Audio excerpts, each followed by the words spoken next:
welcome to Innoscape Talks. In this episode, we speak with Tom Russi from the Swiss innovation agency, Innosuisse. Could you briefly introduce yourself and outline the role of Innosuisse? My name is Tom Russi, and I'm responsible for the project and program funding division at Innosuisse and also a member of the executive committee. I've been with Innosuisse for the last 6 years, and before that I was involved in a number of R&D projects in the industry for over 20 years. My background is in electrical engineering, computer science, and I also have a PhD from ETH Zurich in artificial intelligence and natural language processing. So that's my background. And what is the role of Innosuisse? The mission, the role of Innosuisse is to promote innovation in Switzerland, to support the transfer from knowledge from the universities, from academia into industry, thereby helping to create jobs, increasing the gross national product, and stimulating innovation in Switzerland. Our focus is on scientific innovation, which means traditional areas such as engineering, energy, environment, but also microtechnology, biotech, ICT, even into social sciences. So this is our job, to help the transfer from academia into the Swiss economy, Swiss companies, but also helping the growth and of startups. How does Innosuisse measure the impact of its funding programs? And what key performance indicators do you use to evaluate success? Measuring the impact of innovation is very important, but also quite hard, because sometimes you see the results only after a number of years later, after giving funding to companies, supporting projects. So we measure after the end of projects, but also a few years later on, we measure how much of the new ideas have been put into the market, how much new jobs have been created, how much has the turnover of the companies increased. Also things which didn't work well, we also measure that. And we also measure to what extent we could actually push risky innovation into the market. To be a bit more specific, recently there was a COF, the Konjunkturstelle of ETH Zurich, did a performance report, and they compared 5 years after completion of innovation project between academic partner and a company. They measured to what extent they outperformed similar companies without innovation support. And the outcome was quite positive. The COF study could actually show that the number of jobs increased by roughly 20%, and the number of the turnover also increased by roughly 20%. I think it was 80% and 18% and 21% to be precise. But roughly 20% in comparison to similar companies which did not receive innovation support by Innosuisse. Another study also showed that 1 Swiss franc which has been invested into an innovation project between an implementation partner and academia generate 5 years after project completion about 4 Swiss francs additional value. So these results also, they are not absolutely precise, but they show that the work we do does have an impact. With strong private R&D in Switzerland, how does Innosuisse avoid crowding out private investment? You have to take into account that every year in Switzerland about 25 billion Swiss francs are being spent on R&D and innovation. 24 billion Swiss francs. The Innosuisse budget is about 300 million per year. So we are talking 1 to 2% of the overall spending. So even if we would like, we cannot overrule or replace the general R&D spending. What is also interesting is, and a lot of people don't know that two-thirds of these 24 billion Swiss francs, two-thirds, 16 billion, actually come from the companies, from the private sector. And only one-third, about 8 billion, comes from the government through the universities, the Board of Universities, ETH, different funding sources, including the 300 million of Innosuisse. So the largest part, really the largest part comes from a private company, and only the government only supplements this to a certain extent. If you're talking on an individual project, then in most cases, the Innosuisse does not pay the companies. They pay the contribution of the academic partner, and the companies, they have to provide their own funding between 40 and 60%. And this is actually quite healthy, because then the companies, they have their own skin in the game. So it's not that the government pays everything. They have to bring money to the table, and thereby making sure that they really want to get something out of the project. Switzerland ranks top in global innovation scores. What's behind this success? This is a difficult question, because a lot of countries are actually looking at Switzerland and saying, well, how can we imitate Switzerland to make sure that we are on the same rankings as Switzerland is, and we are always in the top 3. There are a number of factors. I think one is political stability. A second factor is a very good education system. And by education system, I mean the dual education system consisting of apprenticeships, as well as the universities of applied sciences, universities, ETH. And because for innovation, you need the right team. You don't just need academics or PhD students. You also need people who can actually bring a product into the market, because it takes a long time from an innovative idea to get a product into the market. I think 20% is just the innovation, and 80% is then the doing and getting things into the market. So the dual education system is very important. Another important point is that we have a very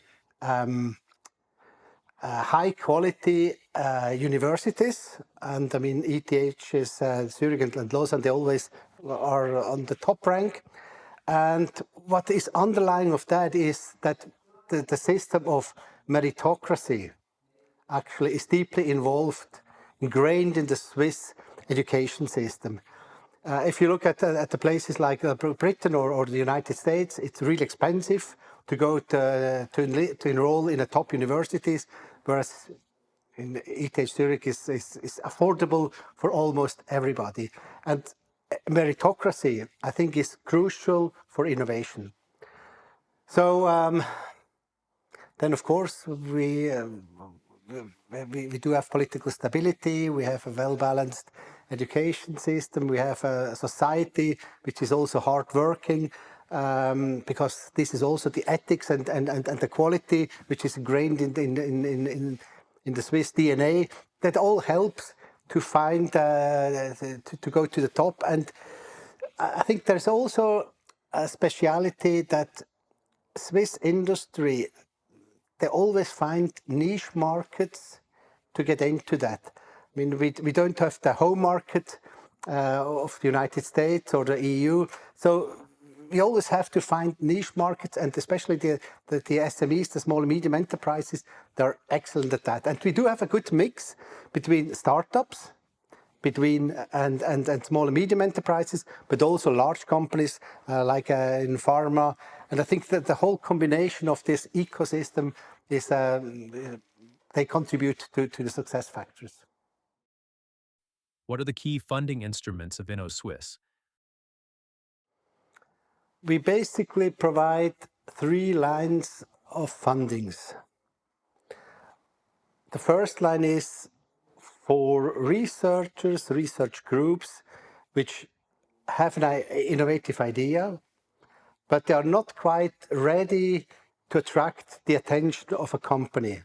So no company really is prepared to invest into this team. So for this setup, we have a funding line. Then the second funding line, which is actually the most important one, is the combination of two partners, a research institution and the company.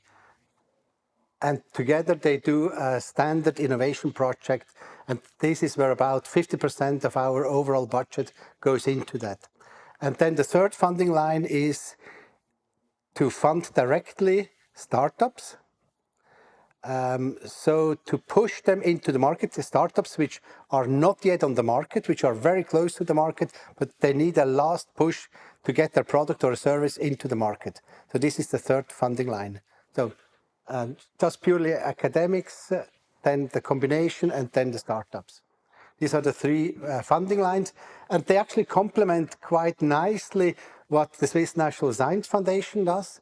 They are more engaged in fundamental research, and to explain in a simple way the difference between the Swiss National Science Foundation and the Innosuisse, I like to simplify it that Swiss National Science Foundation takes money and turns it into know-how, and Innosuisse takes the know-how and helps to turn this back into money. So, and then in the middle, there is a bridge, a gap, and there's also a program called Bridge, where we make sure that nothing falls into the gap between Swiss National Science Foundation and the Innosuisse. What makes the Bridge program unique and why was it created? The bridge instrument or the bridge funding line was set up about 10 years ago to make sure that the gap between the results from fundamental research and industrial innovation can be closed. Because there is a gap between that. Sometimes the results are not quite ready. There might be a proof of concept, there might be first prototypes, but the company might not be ready to invest their money into such a project.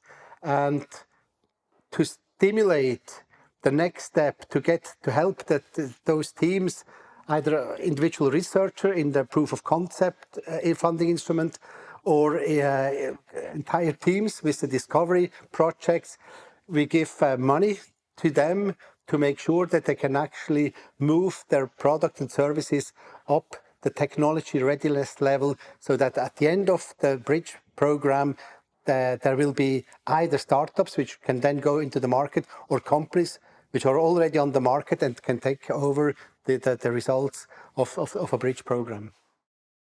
What trends are currently shaping the Swiss innovation ecosystem? Technology evolvement goes always in cycles, and of course there are always trends. So for example, the medtech space is one area where we have seen quite a lot of innovation over the last 10 years.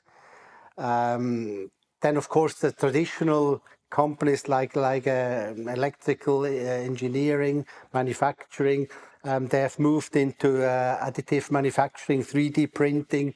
We see, of course, over the last few years, we've seen the hype with AI, data mining, predictive maintenance. What can you do with a lot of data? Because now we have sensors, we have interconnectivity, and the next question is how can we monitorize the huge amount of data? So this is certainly a trend. And what appears on the horizon is the quantum technology, which is at the moment it's hard to tell to what extent it's a hype and to what extent it's already ready for the market.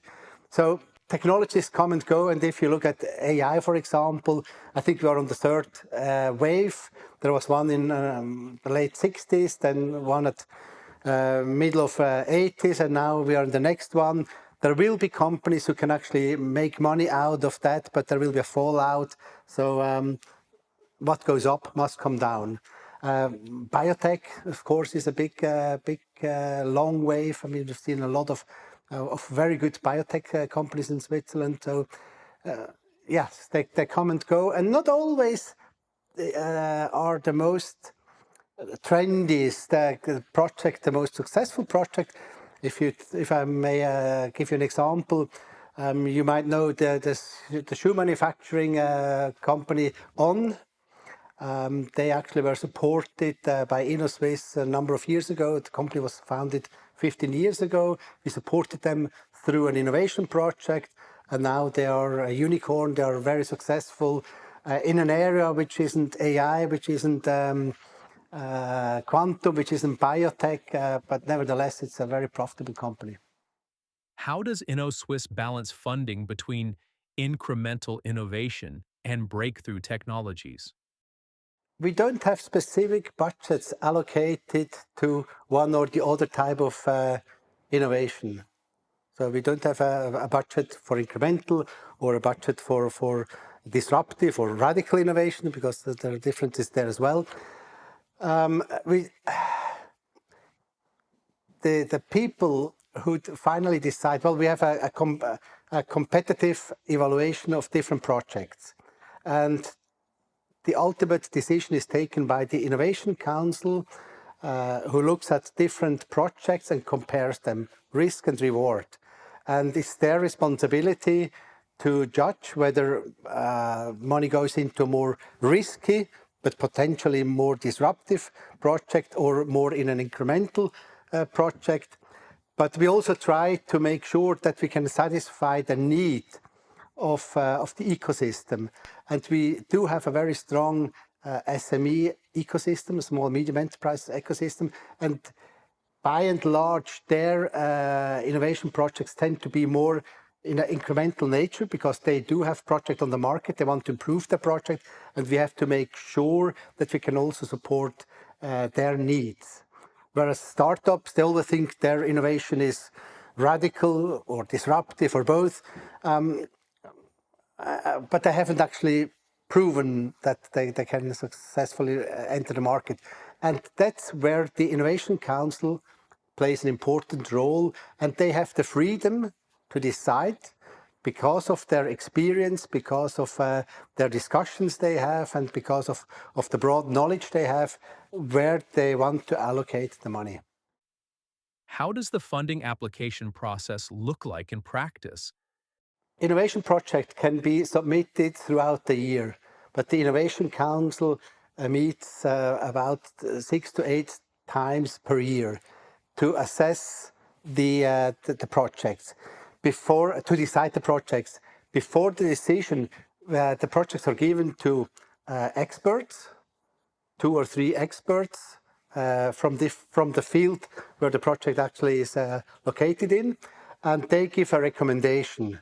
And then on a per project basis. So the experts look at projects, at single individual projects, and then in a decision meeting, the Innovation Council will actually look at a bunch of projects, between 20 and 50 projects, again in different subgroups. So there is a subgroup for life sciences, where all the life science projects are treated, or a subgroup with ICT,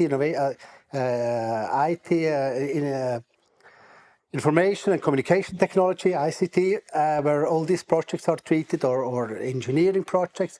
And then they have the different subgroups, and the Innovation Council, different group of Innovation Council, they have a ranking, and they decide based on the ranking which projects are clear funding, clear rejection, and then there's also in between where they will have to discuss depending on the funding budget which is available.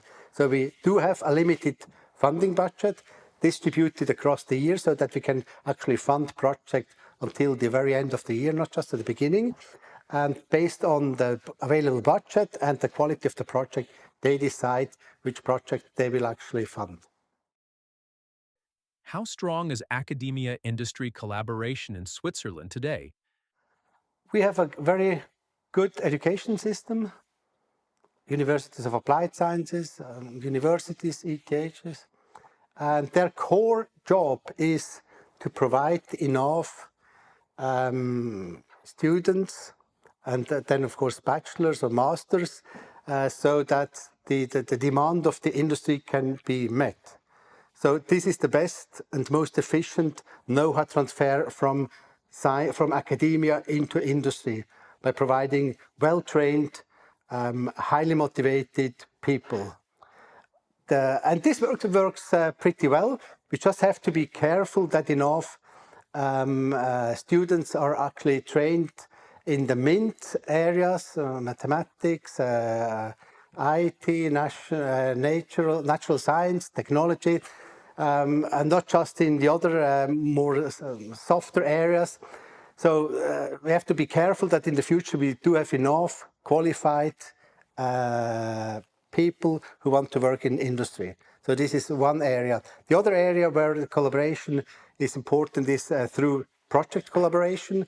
And again there, because Switzerland is a rather small country, people know each other, professor knows which company is working in what areas. There's a closely knit network, and actually Innosuisse provides also the infrastructure for networking and matchmaking events, just to make sure that we can connect those who can provide know-how with those who need know-how. And I think compared to other countries, this works very well, I would say, not least because the size of Switzerland. Yeah. Where is collaboration still lagging, and what barriers remain to effective knowledge transfer? Of course, each collaboration can be optimized, and one area where I see a certain potential is that those research areas where industry, where the academics are working in, are more relevant to what the industry needs. Of course, you have the freedom for basic science, for basic research. This is important. But the better you know what kind of problems are there in the industry, the more the research partner can actually tailor their training and their work to the needs of the industry. And there, I think with new platforms, kind of matchmaking platforms or Tinder platforms, so to speak, the collaboration can and will be more interlinked between science and academia. Because quite often we talk to an SME and they says, well, I do have a very specific problem, but I don't know exactly who can help me to solve this problem. And on the other hand, if you go to a University of Applied Science, then you see all the brilliant masters and theses, and you think, well, okay, who is now picking up those results and putting it into practice? So that the exchange and the knowledge transfer can be more optimized by maybe the new media platforms. How does Innosuisse compare to other innovation agencies? And are there best practices worth adopting? Talking to other innovation agencies, I actually see that we are on a very good path. And I'm not a big fan of course, we have to look what other people are doing, but just imitating what other people are doing is not what Switzerland should be doing. I think we are the leader in a number of areas, and there you have to come up with your own ideas. So we should not too much look what France is doing with more top-down industrial policy, or what the US are doing, because they have this huge DARPA mission-oriented research projects. Of course, we are looking at them, and we are also try to adapt them with a Swiss finish. But by and large, we should focus our efforts on developing our ecosystem further on ourselves, and not just imitating what others are doing. Because at the moment we are well advanced, we are in a very good position. So it's like in a race. You don't look back if you're at the top of the pulk. Can you elaborate on these thoughts with a concrete example? I think life science is a very good example where the collaboration between academia and especially startups work very well. There is also quite a good ecosystem to fund for investors to fund startups. But at the moment, I don't see any markets where we really see, okay, there is a big demand which we don't tackle, because if the industry is ready, then they will actually look for research partner. It's a kind of a self-evolving system, and since Innosuisse does not strive, we don't actually steer, and it's not our job. And I think this is actually one of the success factors I forgot to mention, is that in Switzerland we have a bottom-up approach. So the government is not there to tell, okay, in this or that area you should do research or you should do innovation. This is bottom-up, driven by startups, driven by SMEs, driven by larger companies. And that works pretty well. And that also is part of the Swiss DNA, where you have a system with a lot of responsibility are actually distributed. It's not a centralized system. It's more a federal or a, how do you call that, a system where you give a lot of the responsibility to where it's best allocated. And this holds for the political processes as well as for R&D. And I think this is one of the key factors, because if you actually try to steer innovation from a central point, this can work sometimes, but by and large, the swarm intelligence is better than one centralized intelligence. How is Innosuisse positioning itself around AI, digitalization, and the green transition? As I already mentioned, the most of the projects are bottom up, and I had a look at the data and quite recently, and over the last 5 or 6 years, we already had a lot of AI-related projects. We started actually promoting that. Digitalization has been going on for about 15 years, and we have been supporting that. But Innosuisse not only promotes innovation in a bottom-up manner, we also have certain instruments. One of them is called Flagship, where we promote systemic, transdisciplinary research, where we do not support isolated project, but actually collaboration, where one project feeds into the next. And there we are just in the process of launching a flagship, which is called Artificial Intelligence in Life Science, with a focus on human health. So it's quite dedicated in a specific area, life science with a focus on human health.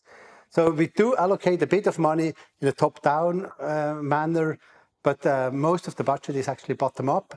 And if you look at the projects, I mean, of course, data science, machine learning, neural networks, they have been on our agenda or over the last 5 or 10 years.